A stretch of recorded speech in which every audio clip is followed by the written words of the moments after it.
नमस्कार दोस्तों, आप देख रहे हैं 4 PM महाराष्ट्र और मैं हूं मयूर परीख। महाराष्ट्र की राजनीति में 6 महीने पहले जिस तरह का उबाल हमें दिख रहा था, जिस तरह का वातावरण दिख रहा था, जिस तरह की वज्रमूठ सभा हमें दिख रही थी, कांग्रेस, एनसीपी और शिवसेना ये तीनों जिस तरह से एक मंच पर थी और जिस तरह से बीजेपी पूरी तरह से सकते में थी, इस समय चित्र कुछ बदलता हुआ दिख रहा है। बात यह है कि वज्रमूठ सभाएं बंद हो गई है और सभी पार्टियां अब अपनी ताकत पर प्रचार कर रही है। कुछ नेता अपने आप को बचाने के लिए प्रचार कर रहे हैं, कुछ नेता अपनी नई बनाई हुई पार्टी को बचाने के लिए प्रचार कर रहे हैं, तो कुछ पार्टियां ऐसी हैं जो प्रचार के मैदान में से ही इस समय बाहर है। आइए हम हर एक पार्टी के बारे में बात करें। शिवसेना यानी कि उद्धव ठाकरे ये इस समय मैदान में है और पूरी तरह से सहानुभूति के वोट बटोर रहे हैं। शरद पवार ये इस समय सिर्फ एक सभा कर चुके हैं।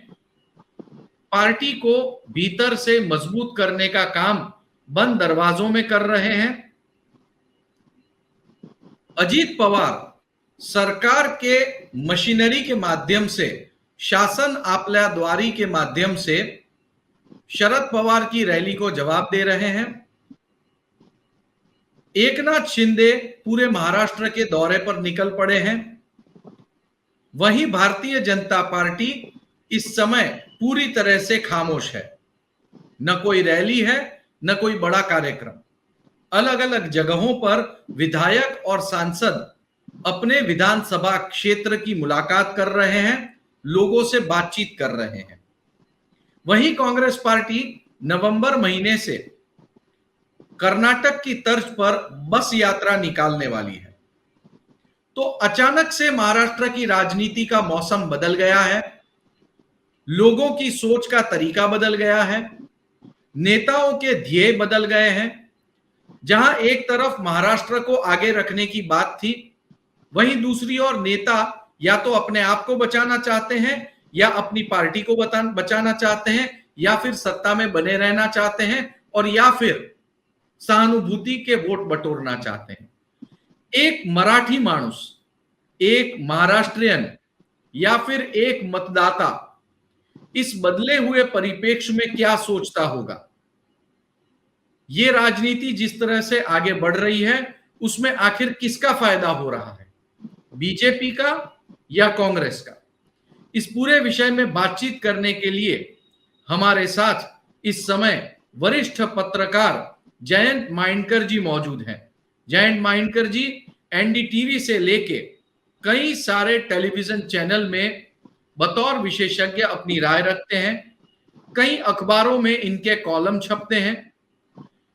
राजनीति के विषय पर इनकी अच्छी खासी पकड़ है और वे कई मामलों में जब अपनी राय देते हैं तो 1 या 2 महीने के बाद वो राय सही होती हुई हमें दिखती है।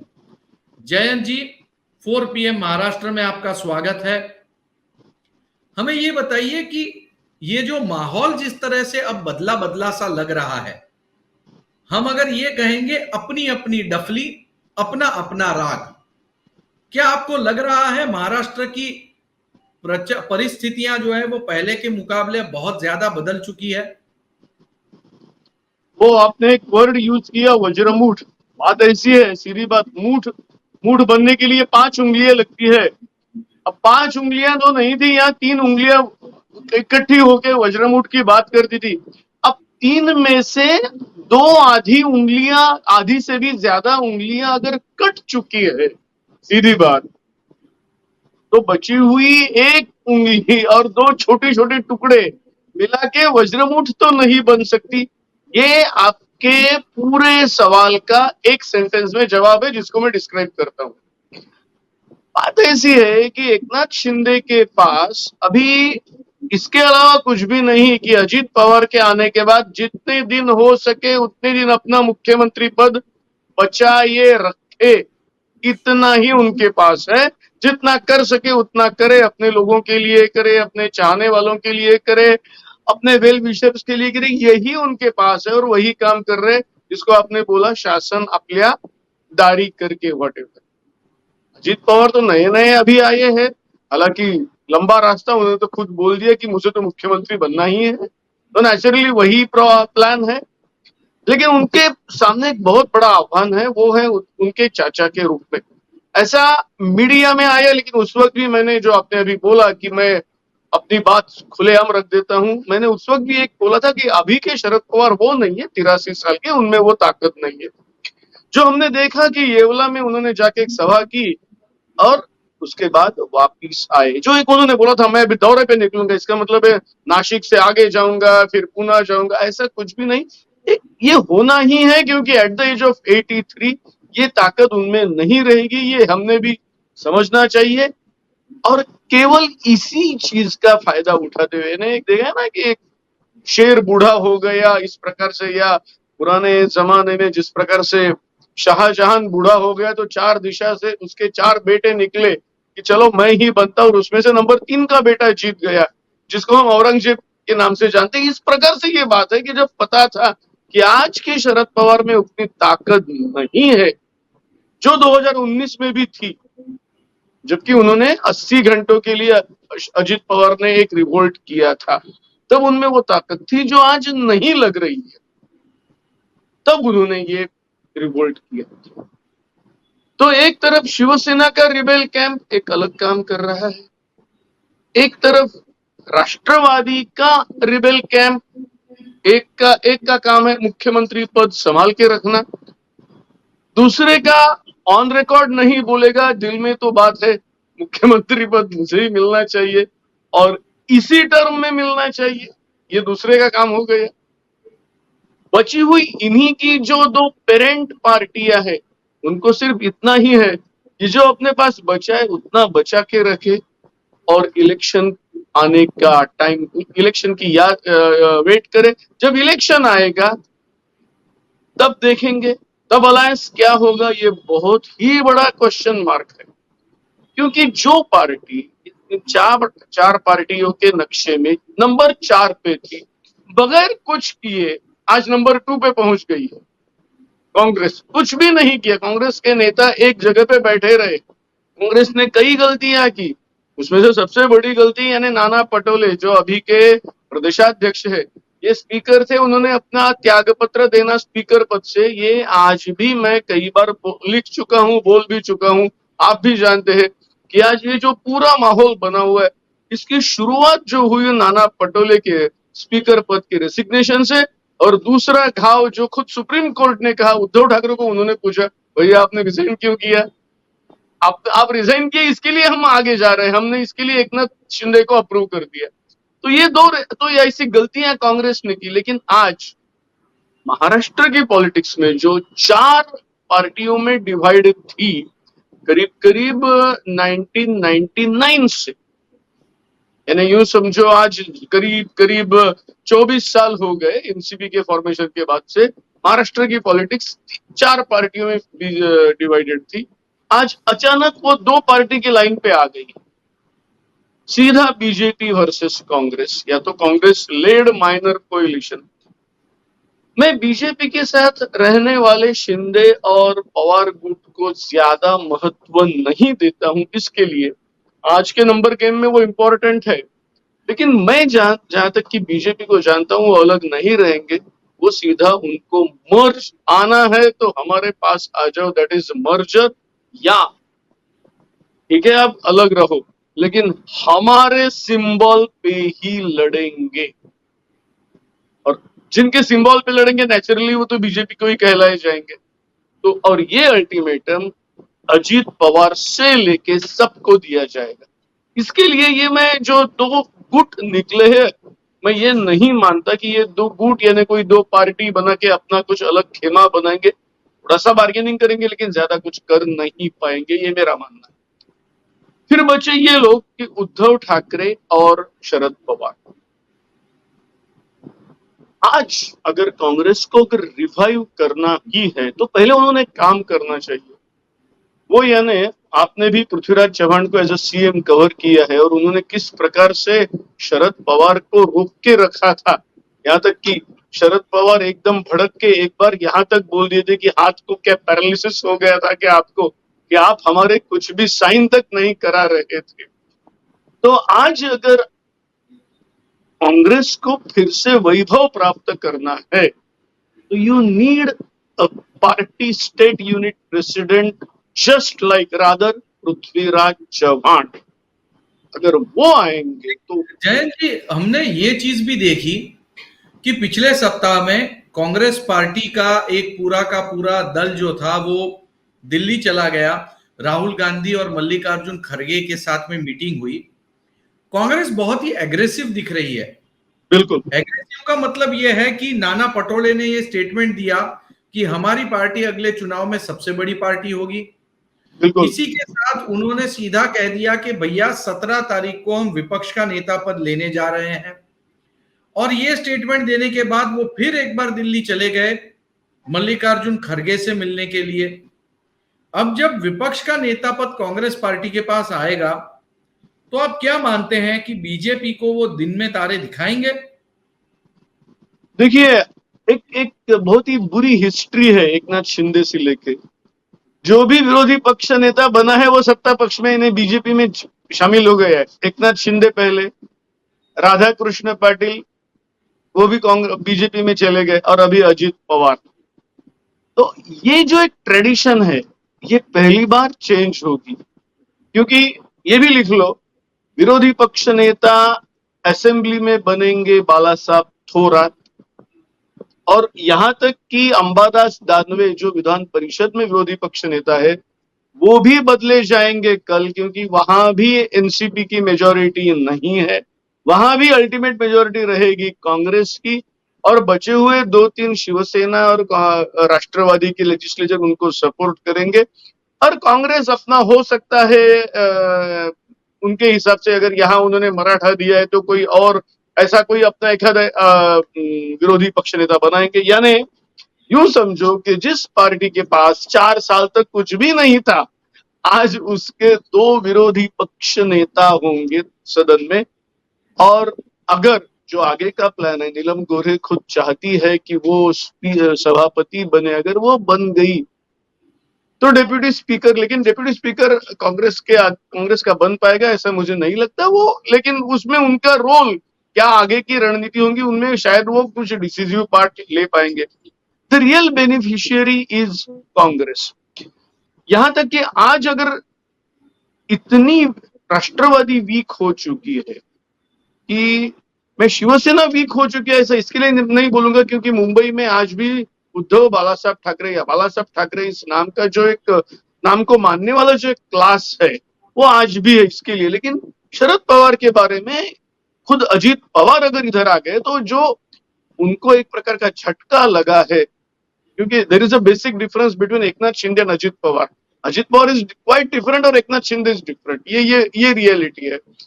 तो अजित पवार के आने से जो शरद पवार को झटका लगा है वो अलग है, और जो बाला साहब का क्लाउड है वो मुंबई म्युनिसिपल कॉर्पोरेशन में बना रहेगा। क्या कांग्रेस ये ट्राई कर सकती है जो उन्होंने 2014 में ट्राई किया था कि चारों पार्टी आपस में लड़ी थी और एक नया इक्वेशन निकला था? क्या कांग्रेस फिर से ये ट्राई करेगी? मुझे ये लगता है कि दिस इज द टाइम कि they should take the lead, क्योंकि आज उद्धव एक ऐसी पोजीशन में आ चुके हैं कि उनको वापस बीजेपी के पास जाने के दरवाजे पूरी तरीके से बंद हो चुके, तो वो तो वापस नहीं जाएंगे कभी भी नहीं, मुझे नहीं लगता। जो मैंने कई चैनल पे मैंने बोला खुलेआम, आज आपके यहाँ भी बोलता हूं कि राष्ट्रवादी को मेरे हिसाब से एकमात्र अल्टीमेट ऑप्शन है कि शरद पवार अपने सामने अपनी पार्टी कांग्रेस में मर्ज करेंगे, उसके बाद कांग्रेस भी महाराष्ट्र में स्ट्रेंथ उसकी ताकत भी बढ़ जाएगी।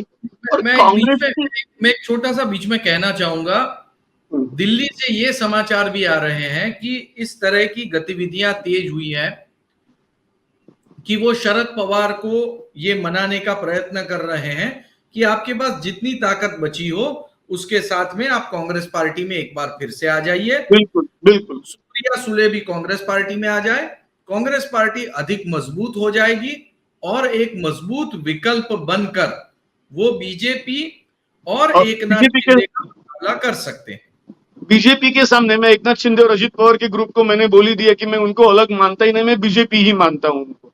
तो ये एक बीजेपी के सामने खड़ा रह पाएंगे। उसमें एक और बात होगी कि ज्यादा से ज्यादा हर आदमी, नेहरू गांधी परिवार से लेके सभी पार्टियां एक ये कि नेहरू गांधी परिवार को परिवारवाद करके बोलना मुझे अच्छा नहीं लगता। नेचुरली शरद पवार भी चाहते हैं कि उनकी बेटी महाराष्ट्र की सीएम बने। ज्यादा से ज्यादा ये डील हो सकता है। और कांग्रेस को सुप्रिया सुले के रूप में एक एजुकेटेड, एक्सपीरियंस्ड और पवार परिवार का ऑरा होने वाली महिला कैंडिडेट भी सीएम के लिए मिल सकती है। क्योंकि आज दोनों चौहान के बाद आज नाम लेने वाला अगर कोई सीनियर आदमी है तो वो बाला साहब थोराट या हमको नाना पटोले इन तक आना पड़ेगा। तो उनमें एक महिला अगर उभर के सामने आई तो नेचुरली, क्योंकि आज तक महिला उम्मीदवार कोई भी महिला महाराष्ट्र की सीएम नहीं बनी है, तो एक महाराष्ट्र अगर इतना प्रोग्रेसिव बोला जाता है तो नेचुरली वो एक चीज होगी। और इसके लिए ये एक बहुत ही बड़ी उपलब्धि हो सकती है कांग्रेस के लिए कि उनको एक कैंडिडेट भी मिल जाएगा। पवार साहब का जो भी ऑरा है उनका मानना पड़ेगा कि आज नहीं रहा, लेकिन पवार नाम का एक 1978 से ऑरा है, 40-43 साल हो गए, उनका एक ऑरा है। तो वो ऑरा पूरा सुप्रिया उनकी बेटी के साथ आ जाएगा और उनको ही बेनिफिट होगा। और पार्टियां दो ही बचेगी, एक बीजेपी, दूसरी कांग्रेस। और उद्धव ठाकरे को सिर्फ एक ही ऑप्शन रहेगा, या तो बिल्कुल जो कांग्रेस बोल रही है जितना वो दे रही है उतनी सीटें लेके उनका हाथ पकड़ के चलो, या 2014 में जिस प्रकार से पूरा सभी बीजेपी का हाथ छोड़ के सभी जगह हमने हमारे कैंडिडेट खड़े कर दिए थे, वैसा करो। तो मेरे ख्याल से आज जो उद्धव ठाकरे जिस पोजीशन में है, अपने बेटी की ओर देखते हुए, अपनी पार्टी की जिस प्रकार से हाल हुए वो देखते हुए, वो पोलाइटली जितना कांग्रेस देगी उतना स्वीकार करेंगे। तो एक तरीके से क्वाड्रेंगुलर पॉलिटिक्स, 4 गुटों में विभाजित हुआ महाराष्ट्र का पॉलिटिक्स धीरे धीरे सिकुड़ कर मर्जर होके बायपोलर यानी द्विपक्षीय आ रहा है। एक बात बताइए, हम कई सारे एनालिस्ट के साथ बात करते हैं, राजनीतिक विश्लेषकों के साथ बात करते हैं, सभी की राय एक नहीं बन रही है। और जिस एनालिस्ट की जो राय है वो अपनी राय के उसके पास खुद के कारण है और वो बहुत ही मजबूती से अपनी राय को प्रोटेक्ट कर रहे हैं। क्या इसका अर्थ मैं ये लगा सकता हूं कि महाराष्ट्र की जनता भी राजनैतिक विशेषज्ञों की तरह एक दिशा में या एक तरफ अपनी राय नहीं बना पा रही है? ये कहना सही होगा? इसका जवाब थोड़ा सा मैं अलग दूंगा, और जो आपके अभी तक आपके डिस्कशन में नहीं आया लेकिन बाकी चैनल पे आ चुका है, वही एक बात बताता हूँ। एक्चुअली महाराष्ट्र की जनता बिल्कुल कॉमन रास्ते के पान ठेले पे खड़े हुए आदमी से लेके किसी 5 स्टार होटल तक कहीं भी पूछा तो एक बात कॉमन रहेगी कि ये जो डिफेक्शन का नाटक चल रहा है, आधी पार्टी उठा के लेके भाग जाओ, इससे करीब करीब सभी असंतुष्ट है, सभी डिस्टर्ब है, सभी को पता है ये तो बार्गेनिंग चल रहा है, सभी को पता है, हाँ सभी को पता है आपको कुछ मिल रहा है, इसके लिए आप उधर जा रहे, आपके ऊपर केसेस थी वो बचाने के लिए गए, या हर्षवर्धन पाटिल के भाषा में आपको नींद ठीक से आई इसके लिए गए, जो हर्षवर्धन पाटिल हमारे इंदापुर के एमएलए बोलते थे, इस प्रकार से गए। या छगन भुजबल जिनको 2.5 साल आर्थर रोड में डाला, आज उनके पास क्यों गए? अपना पूरा परिवार को। तो ये सभी कॉमन मैन को ये बिल्कुल अच्छा नहीं लगता। और I am going back to the words written by Madhu Limaye, veteran socialist leader. उसने बोला था जब आप पार्टी चेंज करते हो, 1968 की कई बात कही थी, और जब फिर से एंटी डिफेक्शन लॉ उन्होंने 1985 में राजीव गांधी ने लाया, उस वक्त मुझे याद है मैं जर्नलिज्म में था, लेकिन मुंबई में आया नहीं था, लेकिन उनका मैंने आर्टिकल पढ़ा हुआ मेरे को याद है। उन्होंने टाइम्स ऑफ इंडिया में कहीं तो भी एक आर्टिकल लिखा था उसमें कि ये anti defection law is limited. उस प्रकार से उन्होंने कहा था कि ये एंटी डिफेक्शन लॉ आप सिर्फ 1/3 2/3, उस जमाने में पहले 1/3 लाए थे, फिर बाद में 2/3 ऐसा किया। उन्होंने बोला आप जब पार्टी चेंज करते हो नेचुरली आप किसी बड़ी पोस्ट मिलेगी इसके लिए पार्टी चेंज करते हो। तो पहली बात आप जब डिसाइड करते हो कि मेरे थॉट्स बदल चुके हैं, हम प्राइम एग्जांपल लेंगे शिवसेना का, भुजबल का 1991। मैंने तो कवर किया, मैं बहुत 2-3 साल हो गए थे जर्नलिज्म में आके, आप मेरे ख्याल से होंगे या नहीं मेरे को पता नहीं, मैंने यहाँ कवर किया है वो। तो आपकी अभी आइडियोलॉजी बदल चुकी है, शिवसेना से आपको कांग्रेस में जाना है। तो पहली बात आप शिवसेना से रिजाइन मत करो, आप असेंबली से भी रिजाइन करो, सुन लो। और वो पूरी टर्म यानी 90 से लेके 95 तक आप कोई भी पोस्ट नहीं लेंगे, यानी जिस प्रकार से नारायण राणे ने भी किया, रिजाइन करो चुन के आ जाओ, वो भी नहीं। Because you are, I mean in a way, सीधी बात मधुलिमा का कहना था कि you are cheating the people. तुमको लोगों ने क्यों दिया वोट कि भैया तुम शिवसेना की, उसके लिए हमने वोट किया। आज तुम अचानक कांग्रेस में चले गए, तो लोगों ने भी जिन शिवसेना समझ के तुमको वोट दिया था, उन्होंने भी कांग्रेस को वोट देना चाहिए क्या? क्या वो वोट ट्रांसफर हो सकते हैं क्या? तो पहली बात, you resign from your post. Secondly, don't accept any beneficial post, उसको बोलते हैं लाभार्थी पद। हाँ, लाभ का पद during that particular period, that is जिस पीरियड में अभी ये 19 की बात है, तो 19 से 24 तक आप कोई भी पोस्ट नहीं लेंगे।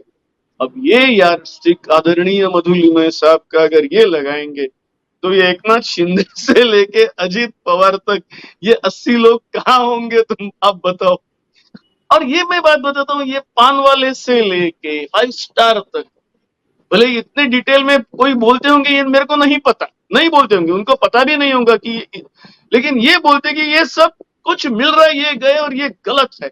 और ये गलती जो है ये लोगों को पता है। और जो आपका एग्जैक्ट प्रश्न, उसका 1 लाइन आंसर यही है कि इसकी सजा, यानी ये जो कॉमन मैन के दिल में भी जो बात आ रही है, यार ये गलत है, ये गलत हो रहा है, इसकी पनिशमेंट उन लोगों को जिन्होंने वो गलती की है, वो आने वाले इलेक्शन में देंगे। लोकसभा में भी दिखेगा? हाँ, लोकसभा में भी दिख सकता, लोकसभा में भी दिख सकता है, बिल्कुल लोकसभा में भी दिख सकता है। मोदी तक आंच पहुंचेगी। हाँ, मोदी तक ये सब चल रहा है मयूर, कि एक एक लोकसभा की सीट काउंट हो रही है दिल्ली में बैठे हुए। और जब यहां 3 पक्ष मिला के उद्धव के नेतृत्व में सरकार चल रही थी, तब घमासान चला था दिल्ली में कि यूपी के बाद अपने पास अगर मोस्ट इंपॉर्टेंट स्टेट है तो नंबर 2 का महाराष्ट्र है, नंबर 3 का बंगाल है। अब बंगाल में तो दीदी आने नहीं देती, और 3 मिला के अगर उद्धव ने हमको रोक लिया, तो केवल काऊ बेल्ट की वजह से क्या हम जिंदा रह पाएंगे? काऊ बेल्ट, वो भी मध्य प्रदेश में हाल खराब है, छत्तीसगढ़ में आने नहीं दे रहे हैं, राजस्थान में हाल वही है, कर्नाटक से कुछ अच्छी खबर नहीं आ रही। ये सब कैलकुलेशन हो गए। और जब संघ परिवार के कैलकुलेशन में ये आया, आर वी रीचिंग बिलो 200, तो इसका जवाब था हाँ। बाहर आके आप 400 की बात करो, 303 अभी है, वो छोड़ दो। रियलिटी में ये है, परिवार का जो रेशो, जो अपना उनका इंटरनल सर्वे आया था, वो तो इतना हॉरिबल है। मध्य प्रदेश में ज्यादा से ज्यादा 100 एमएलए यानी ज्यादा से ज्यादा 10-12 सीटें, कहां 28 सीटें और कहां 10-12 सीटें, वो भी ज्योतिरादित्य होने के बावजूद। तो ये जब रेशो आया, तब उन्होंने महाराष्ट्र पे कॉन्सेंट्रेट किया सिस्टमैटिकली। अब मुझे एक और बात कहनी है कि ये जो एकनाथ शिंदे की एग्जिट हुई विधान भवन के सामने से, हमारे सामने से, अब उस वक्त होम मिनिस्टर कौन थे? दिलीप वळसे पाटिल। एक बात चली थी, क्या दिलीप वळसे पाटिल को ये पता नहीं है क्या कि उसका डिप्यूटी यानी ये अपना क्या नाम उनके शंभूराजे देसाई, वो होम मिनिस्टर था, वो भी राज्य मंत्री था और ये कैबिनेट। इनको पता नहीं है कि ऐसे मिनिस्टर भाग जा रहे हैं, ऐसा हो सकता है क्या? तो यानी था यानी पता था, यानी कैलकुलेशन ये है कि पहले चलो तुम जाओ, तुम्हारा सक्सेस है, तुम जाओ, बाद में हम आएंगे। तो इनका सक्सेस हो गया, अभी ये आ गए। अब ये टोटल मिला के 80 हो। अब फिर आगे की जो राजनीति वो तो चलेगा, एक नाथ शिंदे रहे या नहीं वो तो बात अलग है। लेकिन ये चल रहा था उनको पहले से। अब आगे देखेंगे कि कांग्रेस और बीजेपी का इसको इतने इसमें कैसा बेनिफिट वो आगे, पर्टिकुलरली कांग्रेस इसका बेनिफिट क्या ले सकते हैं। जी जैन जी, आपने बहुत ही डिटेल में एक बाल बाल की खाल निकालकर आपने हर एक मुद्दे हमारे प्रेक्षकों के सामने रखे। आपका बहुत बहुत धन्यवाद इस शो में आने के लिए। तो दोस्तों, महाराष्ट्र की राजनीति में इस समय अपनी अपनी डफली, अपना अपना राग, कुछ ऐसी परिस्थितियों में रैलियां और सभाएं शुरू हो चुकी हैं।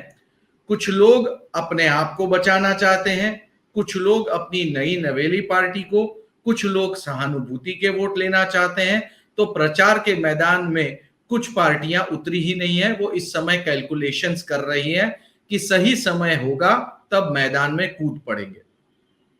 ऐसे में कॉमन मैन सिर्फ एक बात नापसंद करता है, और वो है बगावत और गलत तरीके से सरकार को टिकाए रखना। देखना यह है कि आने वाले दिनों में लोग क्या ये गुस्सा और उनकी ये समझ ईवीएम बॉक्स में बटन दबाते वक्त दिखाते हैं या नहीं। आने वाला वक्त बहुत ही अहम होगा। शो देखने के लिए आपका बहुत बहुत धन्यवाद।